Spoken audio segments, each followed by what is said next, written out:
I'm Jeff Woodward, and this is ReSkilled. Becky Hahn is the very definition of an informal teacher. This Saskatchewan-based Inuk singer-songwriter has been singing in her language for her whole life. She began posting short videos a couple of years ago to teach pronunciation of common Inuk vocabulary. I've been a fan for quite a while, and though my Inuk isn't very good, Becky, tungnasagit to ReSkilled. That was pretty good. Thank you. I guess we'll dive right into the learning here. What did I just say to you? You said welcome. Tungasugit. Your pronunciation was quite a bit better. A little better. We're here with Becky Hahn, and she's an Inuk singer-songwriter who, for the past few years, has been teaching people Inuk vocabulary and pronunciation via social media. Before we get into that, I'll just get you to tell our listeners a little bit about yourself. Yeah, sure. So I'm Becky Hahn, but I'm also known as Koonoo Hahn. That's my Inuk name. I'm just a stay-at-home mom who likes to sing and sing in her language, which is Inuk.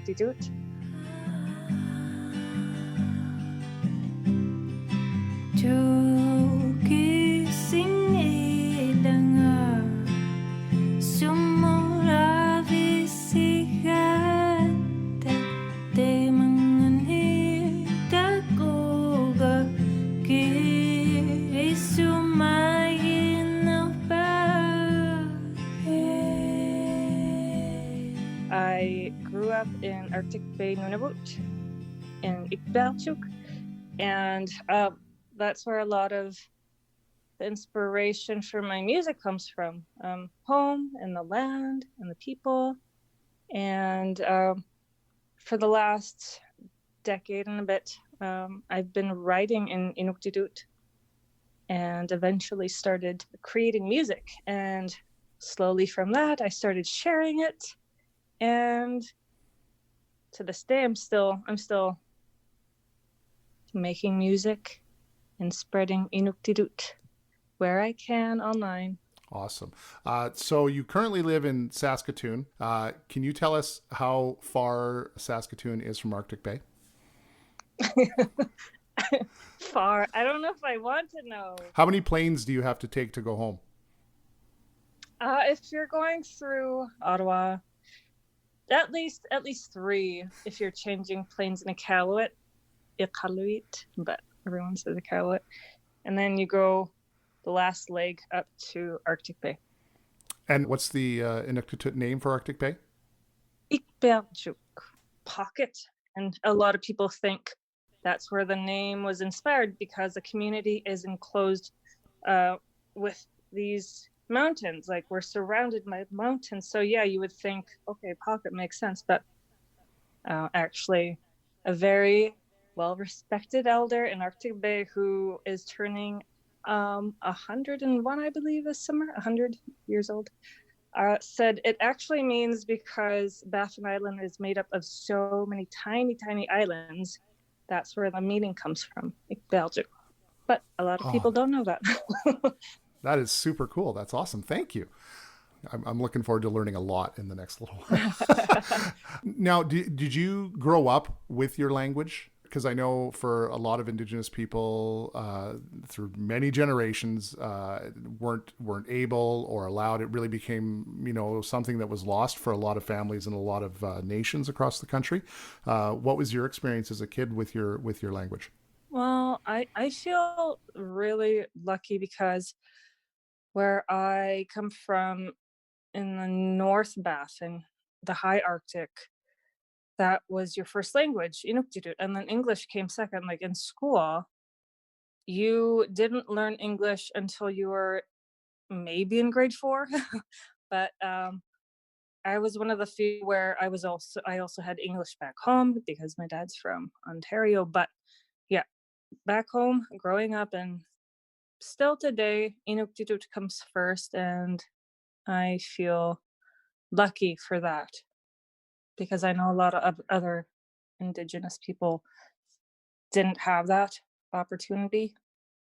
Tell me a little bit about when and why you decided to start doing the simple vocabulary lessons. It wasn't even supposed to become a thing. It was just, I was seeing these fun word of the days from, other people in other languages. And I was wondering, like, where's Inuktitut?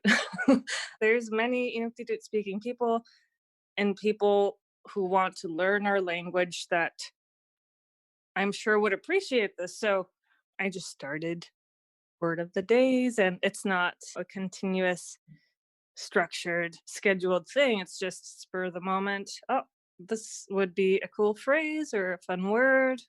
All the feedback I've gotten this far is just positivity, which is so encouraging and lovely because it is a smaller, different, quote unquote, language that you don't hear every day. So I was curious what the feedback would be. And to this day, just nothing but support.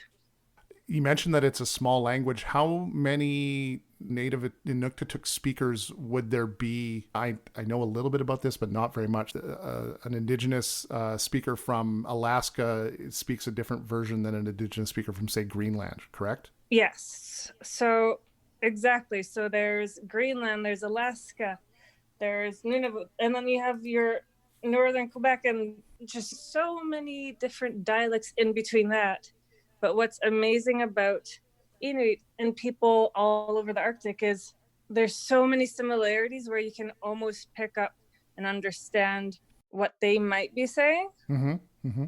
And it's just really fascinating to be able to see that and learn from other Indigenous people, learn and compare and just sharing. Yeah, I would imagine. Which is what I love about social media. What was your word of the day yesterday? One of the most recent ones was how to say beautiful or handsome. The word handsome and beautiful in Inuktitut is Inikunaktok. Inikunaktok. Inikunaktok. And so when you share that, do you hear from, people in Greenland or Alaska and go, oh, hey, this is how we say it? Yeah, absolutely. Or it's like, or people from Labrador who was like, oh, that's how we say it, except just the slight difference. And it's just, yeah, amazing. Yeah, that's cool. Years ago, I lived in Ireland, and it's really fascinating because they were also colonized by the English and made to not speak their language for 200 years. But there's these little pockets in really rural places in Ireland where they kept speaking it the whole time.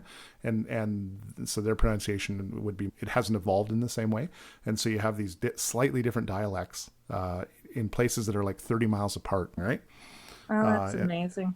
Yeah. And other interesting things, and I'm curious if this is something in Inuktitut as well. So in Irish, there's no word for like bus. So bus in Irish is just bus with the sort of Irish phonetics for, a vehicle kind of thing. I'm curious if there's sort of a similar 21st century evolution in Inuktitut. Absolutely. There's, more than a couple, but chocolate. We don't have a word for chocolate. So we call it kuku, which comes from cocoa, and that's our chocolate. And then with sugar, it's, again, suka, because we don't have, there wasn't sugar, right? Sure. Why would there be? Until it came to us. Yeah. So now we call it suka. So let me ask you, I mean, obviously you didn't intend to become a teacher, but now you are. Do you think of yourself as someone who enjoys learning? Like, have you always been a really intellectually curious person?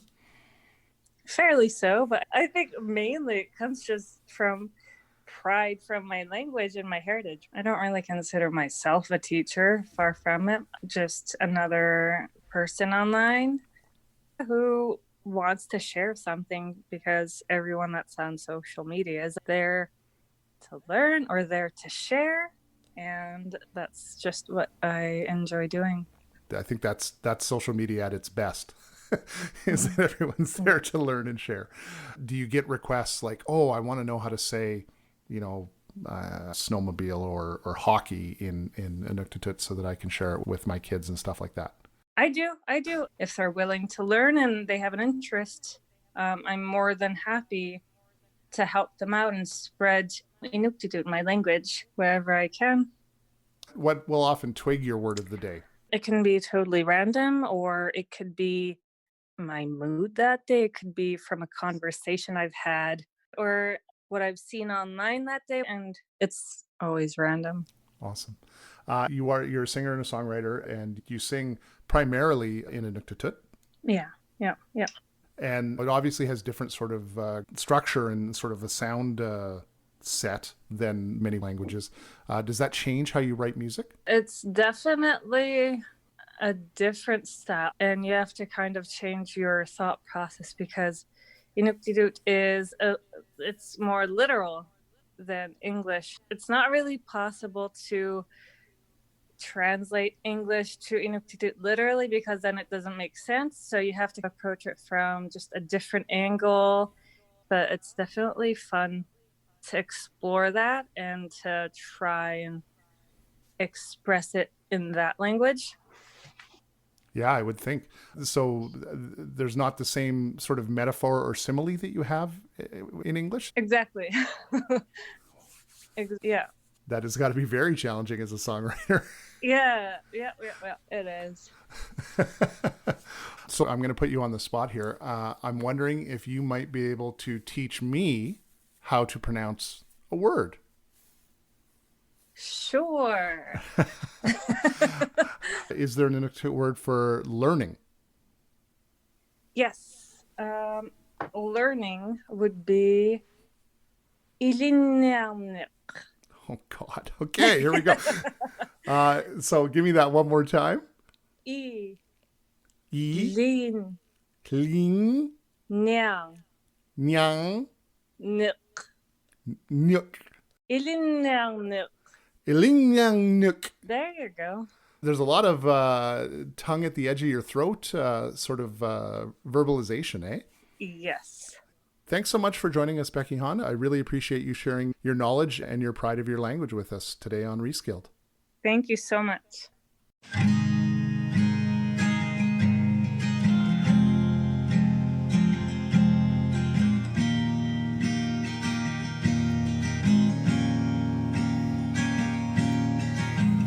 Umasungit bunga, huwato'y napunga. Ukhalakad igiyo yaraogaki.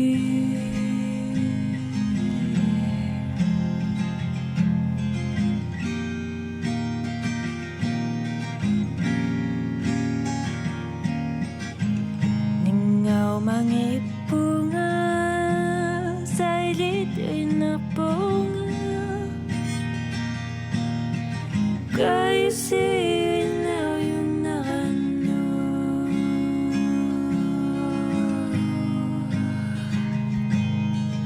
Kao'y manakbuti, nagliginaw yung niyaktihin.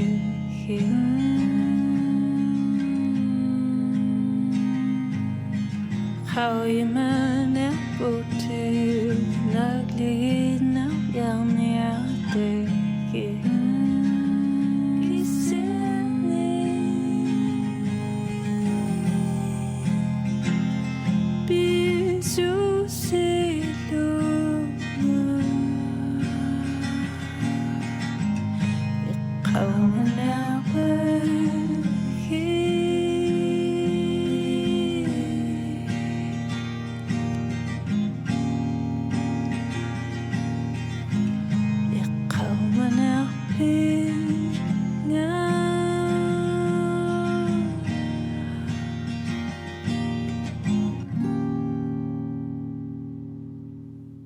That's it for this episode. ReSkilled is brought to you by Onlia. This episode was produced by William Fritzberg, Mel Giel, Adriana Lopez Ferrero, Beau Desonier, and me, Jeff Woodward.